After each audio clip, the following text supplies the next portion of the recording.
तो स्टार्ट करते हैं हम अपनी मैथ की क्लास, जिसमें हम सॉल्व कर रहे थे जो हमारी सीरीज़ चल रही है दिल्ली पुलिस के लिए, दिल्ली पुलिस की PYQ।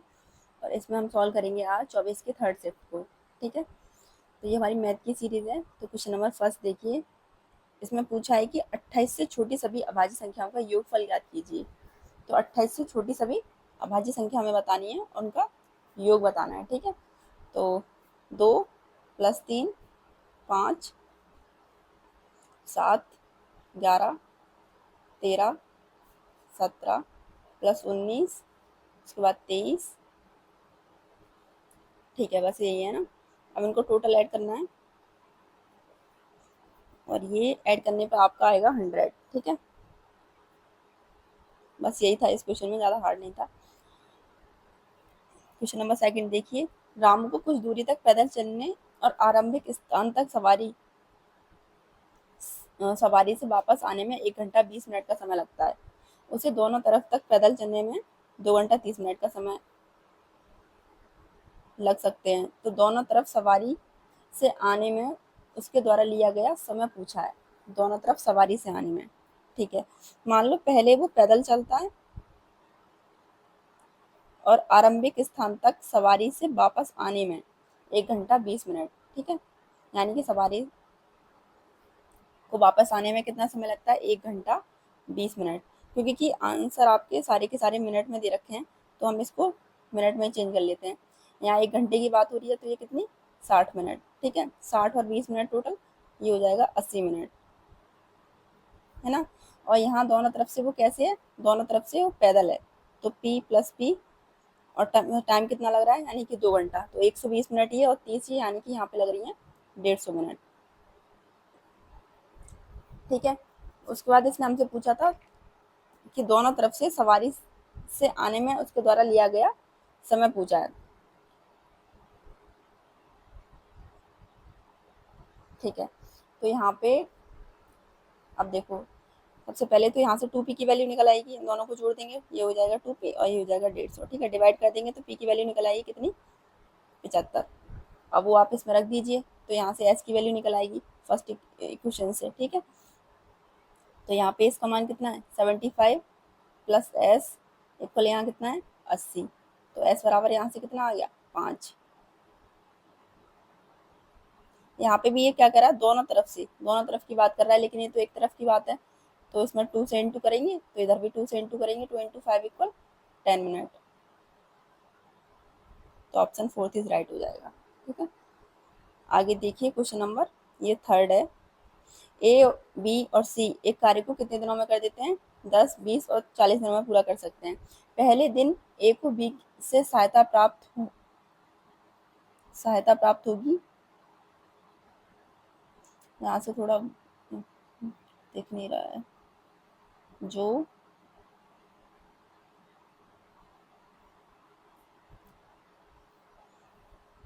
पहले दिन में तो ये कह रहा है ए बी से सहायता प्राप्त होगी। ठीक है, फिर सी ए से सहायता प्राप्त करेगा, दूसरे दिन शायद ये होगा। और यह 2 दिवसीय चक्र ए और बी से शुरू होकर तब तक दोहराया जाता है जब तक कि कार्य पूरा नहीं हो जाता। तो पूरा कार्य करने में कितना समय लगेगा वो हमसे पूछा है। मतलब ये वो वाला ही क्वेश्चन है जो बारी बारी का जो होता है, उस तरीके से जो हम करते हैं वैसे ही। ठीक है, तो यहाँ से ए, बी और सी, पहले तो उनका देखते हैं कि ये कितने दिन में कर लेता है, 10 दिन में, ये कितने दिन में, 20 दिन में, और ये कितने दिन में, ये करता है 40 दिन में। ठीक है, और यहाँ से इनका टोटल वर्क निकल आएगा। एलसीएम कितना हो जाएगा, एलसीएम हो जाएगा 40। ये कितने दिन में कर लेगा, 4 दिन में, और ये 2 दिन में, और ये 1 दिन में। ठीक है, तो पहले दिन ए को बी से सहायता मिलती है, पहले दिन ए की हेल्प कौन करेगा, बी। ठीक है, पहले दिन। और ये ए और बी मिलकर टोटल काम कितना कर लेंगे, ए 4 कर रहा है, बी 2 कर रहा है, दोनों मिलकर काम कर लेंगे 6। फिर दूसरे दिन क्या होता है कि सी की हेल्प करता है कौन, ए, है ना। सी की हेल्प जब ए करेगा, सी एक काम करता है और ए कितना करता है, 4, तो दोनों मिलके कितना कर लेंगे, दोनों मिलके कर लेंगे ये टोटल 5 काम। ठीक है, अब यहाँ पे दिन हो गए 2 और टोटल काम कितना हो गया, 11, लेकिन हमें चाहिए 40, हमें टोटल काम कराना है 40। तो देखो, हम अगर 4 से गुणा करेंगे तो 44 हो जाएगा, वो ज़्यादा हो जाएगा, इसलिए हम इसमें गुणा करते हैं 3 से। ठीक है, यहाँ पे भी 3 से, तो टोटल वर्क कितना हुआ, इसके बाद यहाँ पे आ जाओ, टोटल वर्क यहाँ हो जाएगा 33, और टोटल दिन कितने हो जाएंगे, 3 दूनी 6। ठीक है, अब किसकी बारी आएगी? अब बारी आएगी ए प्लस बी की, ठीक है, क्योंकि कि सी मतलब सी प्लस ए से हमने करा लिया, फिर दोबारा से ए बी स्टार्ट करेंगे, तो ए और बी एक दिन में एक दिन काम करेंगे और आके कितना काम कर देंगे? 6। तो टोटल दिन हो गए 7 और यहाँ काम कितना होगा टोटल? 39। लेकिन हमें कराना कितना है? 40, ठीक है। तो हमारा हमें एक काम और कराना है और काम हो जाएगा यहाँ 40, लेकिन दिन कितने हो जाएंगे? ये दोनों मिलेंगे, सी और ए आएंगे दोनों काम करने के लिए, और ये दोनों एक दिन में टोटल काम कितना करते हैं? 5। लेकिन हमें काम एक कराना है और दिन कितने लगेंगे? 1 से 1/5, ठीक है। तो अब टोटल दिन कितने हो जाएंगे? यहाँ टोटल दिन हो गए 7 सही 1/5, यही लिख देते हैं 7 है 1/5। तो ये 8वां दिन स्टार्ट हो गया आपका, ठीक है, क्योंकि ऑप्शन में ये तो दिया ही नहीं है। तो यहाँ से ये कौन सा डे स्टार्ट हो गया? 8। तो ऑप्शन 3 इज राइट हो जाएगा, ठीक है। आगे देखिए, एक दुकानदार एक वस्तु पर 10% की छूट और 15% का लाभ प्राप्त करता है। उस वस्तु का अंकित मूल्य ज्ञात कीजिए जिसे उसने 1350 में खरीदा है। तो वाला फॉर्मूला आपका सीपी अपॉन एमपी, यानी कि सीपी कितना दे रखा है? 1350 अपॉन एमपी हमें निकालना है। यहाँ पे क्या आएगा? डिस्काउंट 10% की छूट है तो यानी कि 90, और लाभ है 15% का यानी कि 115। जीरो से जीरो कैंसिल, इधर से 3 से अगर हम इसे काटें तो देखो, पहले इसको काटो, 3 तिया 9, 3 चौक 12, तो 5 15, और फिर ये 3 कम 3, 3 पंजे 15, ठीक है।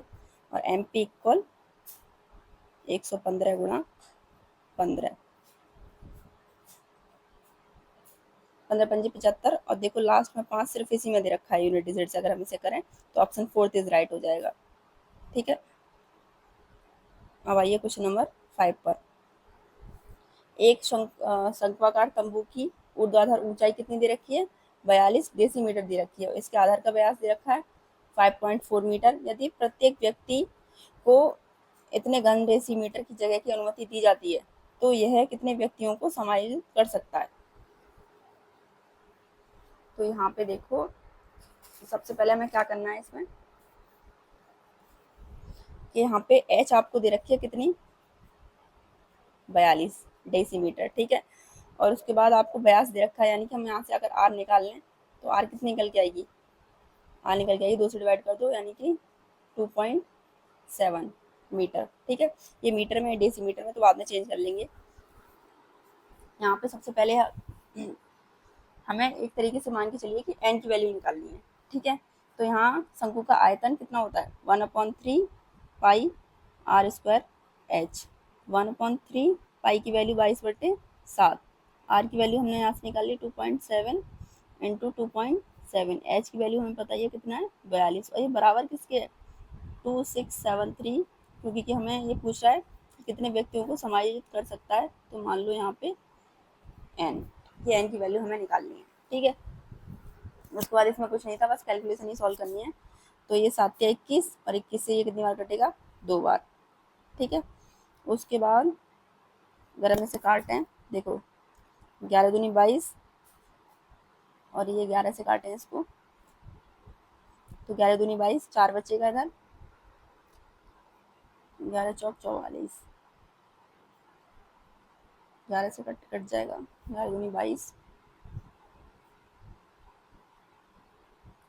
हाँ 11 चौक 44 और 11 तिया 33, ठीक है। उसके बाद 3 से काटते हैं, ठीक है, या 9 से, 9 कम 9 27, 9 दूनी 18, 9 से काटते हैं, 9 तीस 27, 9 दूनी 18, 9 7 63, ठीक है। उसके बाद ये 27, इससे 0.1 बार, ठीक है। अब इधर बचा क्या? यहाँ पे आ जाओ, इधर इधर बचा 2 इंटू 0.3 इंटू 0.1 इंटू 2, ठीक है, ये बचा सिर्फ। तो देखो ये कितना हो जाएगा? ये हो जाएगा आपका 0.12, ये 2 संख्या के बाद पॉइंट लग रहा है। अब क्योंकि ये डेसीमीटर में है और आंसर हमें मीटर में चाहिए, तो हम इसमें कर देंगे 100 से गुणा, तो ये कितना हो जाएगा? 12। तो ऑप्शन 3 इज आपका राइट हो जाएगा, ठीक है। आगे क्वेश्चन नंबर 6 देखिए। प्रारंभ में ए की धनराशि बी की धनराशि से 20% कम थी। यदि बी ने अपनी धनराशि का 16% अपने भाई को दे दिया तो ए की धनराशि में कितने प्रतिशत की वृद्धि होनी चाहिए ताकि ए और बी के पास अंततः बराबर धनराशि हो जाए। तो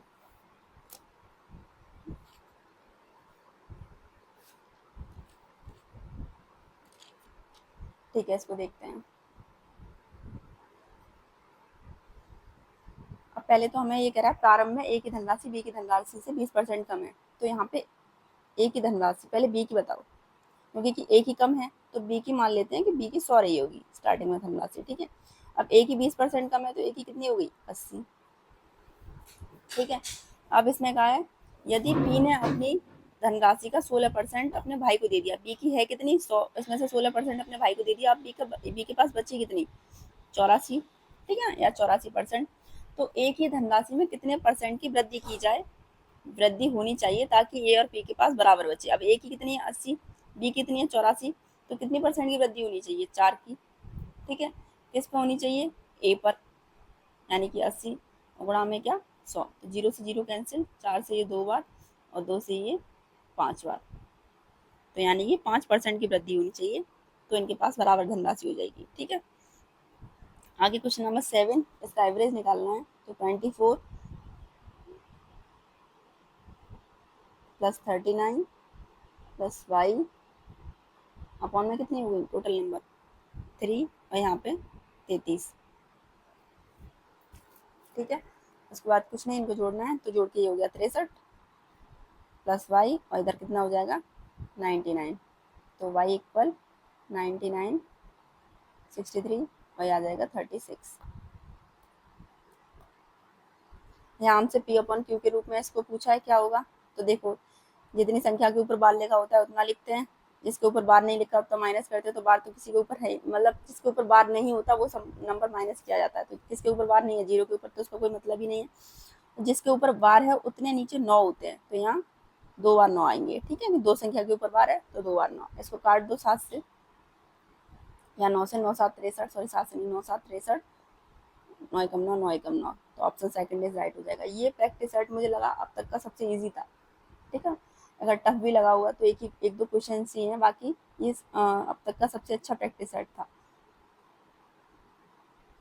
अब क्वेश्चन नंबर 9 देखिए, यदि पी की आय क्यू की आय से 25% कम है तो पी और क्यू की संयुक्त आय पी से कितने परसेंट अधिक है। तो यहाँ पे पी की आय क्यू की आय से 25% कम है, 25% की फ्रैक्शन 1/4, यानी कि ये है 3/4, तो पी अपॉन क्यू की वैल्यू निकाल लेंगे यहाँ से, कितना 3/4, ठीक है। अब कह रहा है पी और क्यू की आय, ठीक है, पी और क्यू की टोटल आय कितनी हो गई है, टोटल हो गई 7, पी की आय से पी प्लस क्यू की आय ये हो गई टोटल 7, और पी की कितनी दे रखी है हमें, पी की सिर्फ दे रखी है 3, कितना अधिक है, तो ये अधिक है आपकी 4, किससे से किसके पीछे लगा, पी के पीछे, तो बट्टे में आएगा 3 गुणा में 100, तो 400/3 से काटेंगे तो ये आएगा 1.33%, तो ऑप्शन डी इज राइट हो जाएगा, ठीक है। अब देखिए क्वेश्चन नंबर 10, ये कह रहा है राधा ने साधारण साधारण ब्याज पर एक निश्चित राशि का निवेश किया जो 3 वर्ष में इतने और 4 वर्ष में इतने हो जाएगी, तो उसके द्वारा निवेश की गई राशि ज्ञात करनी है। 3 वर्ष में कितनी हो रही है,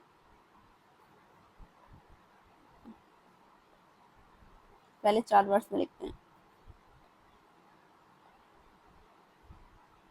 4 वर्ष में हो रही है ये कितनी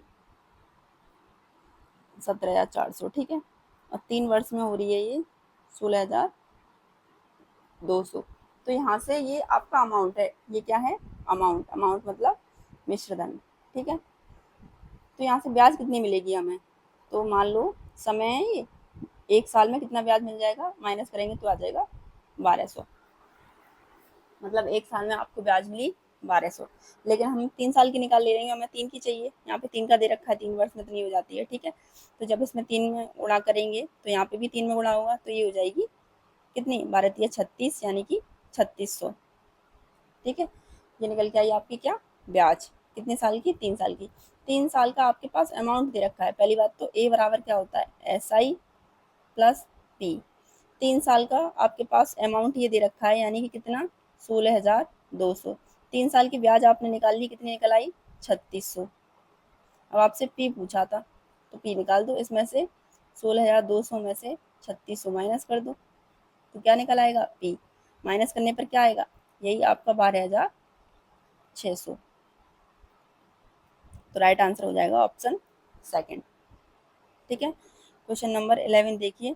24,000 की धनराशि पर 10% की वार्षिक ब्याज की दर से 3 वर्ष का चक्रवृद्धि ब्याज आपको ज्ञात करना है कि क्या होगा। ठीक है, तो 10% की फ्रैक्शन 1/10। ठीक है, तो यहाँ पे मतलब प्रिंसिपल और अमाउंट का रेशियो बना लेंगे। ये 10 से कितना हो रहा है, 11। टाइम कितना दे रखा है, 3 वर्ष, तो इसका हो जाएगा क्यू। ठीक है, यहाँ पे ये कितने हो जाएगा, 1000, और 11 का क्यू क्या होता है, ये। ठीक है, 1331। अब ये वैल्यू किसकी दे रखी है आपको, ये धनराशि दे रखी है, यानी कि पी की वैल्यू, यानी कि 1000 की वैल्यू कितनी दे रखी है, 24,000। ठीक है, तो 0 से 0 कैंसिल, यानी कि 1 की वैल्यू कितनी आ गई आपकी, 24। अच्छा, पूछा क्या था आपसे, पूछिए चक्रवृद्धि ब्याज, मतलब इन दोनों का अंतर। इन दोनों का अंतर कितना आ जाएगा, ये आ जाएगा 331। तो आपसे वैल्यू पूछिए, SI सॉरी CI पूछा था,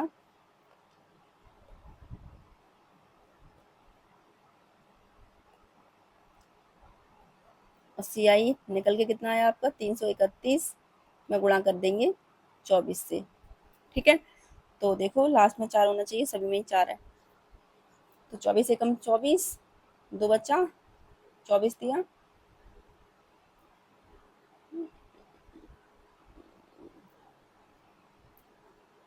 एक मिनट, हाँ, तो 44, मतलब फिर से 4 आ जाएगा, तो लास्ट में 44। ठीक है, पूरा ही सॉल्व करना है, तो 79, मतलब यही ऑप्शन सेकंड इज राइट हो जाएगा, है ना, 7944। नीचे लिख देते हैं इसको, मल्टीप्लाई करके 7944। आगे ये क्वेश्चन देखो, आपका SW रहेगा, और बहुत सिंपल क्वेश्चन है, इसमें सिर्फ एलसीएम पूछा है, तो ऊपर वालों का आप निकाल देंगे एलसीएम, और नीचे वालों का निकाल देंगे HCF। ठीक है, क्वेश्चन नंबर देखिए 13।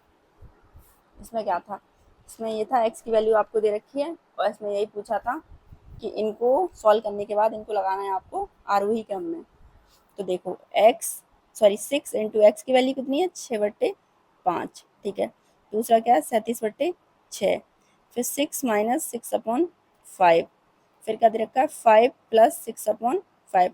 हमने सभी में, इन सब में x की वैल्यू पुट कर दी। ठीक है, इसको 6×36/5, ये आपका दे ही रखा था सीधे 37/6। ये 5×30, और 30 में से एक माइनस करेंगे तो कितना हो गया, 24/5। ठीक है, 25 और 6, ये हो जाएगा 31/5। अब डिवाइड कर लो, तो ये देखो 5×7=35, और 5×2=10। ठीक है, 6×36, और 0.1, 6×6। ठीक है, 5×4=20, 4 बचेगा, 5×8=40। ठीक है, और यहाँ से 5×30, 5×2=10। अब आरोही क्रम में लगाना है, तो सबसे छोटा कौन सा है इनमें, सबसे छोटा है ये किसकी वैल्यू थी, ये वैल्यू थी 6 माइनस एक्स की। ठीक है, ये आएगा, उसके बाद सबसे छोटा कौन सा है, 6.1, ये वैल्यू थी 37/6 की। ठीक है, उसके बाद ये है, यानी कि ये वैल्यू है 5 प्लस एक्स की, उसके बाद क्या बचा आपका, 6x। तो ये राइट आंसर हो जाएगा, और ये है आपका ऑप्शन थर्ड में। ठीक है, यहाँ पे ये पूछा था कौन सा कथन सही है, तो ये तो आप लोगों को पता ही है, लाभ बराबर क्या होता है, SP minus CP upon CP into 100। तो राइट आंसर हो जाएगा। ठीक है, ऑप्शन बी। लास्ट है क्वेश्चन नंबर 15। एक समकोण त्रिभुज का क्षेत्रफल ये दे रखा है, समकोण त्रिभुज के क्षेत्रफल का फॉर्मूला 1/2 आधार गुणा ऊंचाई। तो 1/2 बराबर, ये कितना दे रखा है, क्षेत्रफल 48। लंबाई इसने आपको दी है, समकोण बनाने वाली दो भुजाओं में से एक की लंबाई आपको दी है, दूसरी की पूछी है। मान लो कोई एक की वैल्यू दे दी है 8, और दूसरे की पूछी है, मान लो इसी की पूछी हो एच की, तो ये कितनी बार इससे 4 बार, और 4 से 4 एकम 4, 4 दूनी 8, तो एच बराबर कितना 12 मीटर। ठीक है, तो ऑप्शन थर्ड इज राइट हो जाएगा। तो ये हमारी 24 की तीनों शिफ्ट के लास्ट ईयर के PYQ सॉल्व हो गए हैं, और बाकी के जो PYQ थे वो भी चैनल पे पड़े हुए हैं, अगर आप लोगों को देखने हो तो देख लेना। ठीक है, अब जो हमारा कल से स्टार्ट होगा वो 28 की फर्स्ट शिफ्ट होगी, क्योंकि बीच में एग्ज़ाम नहीं हुए थे। ठीक है, तो कल से स्टार्ट करेंगे हम अपनी 28 की फर्स्ट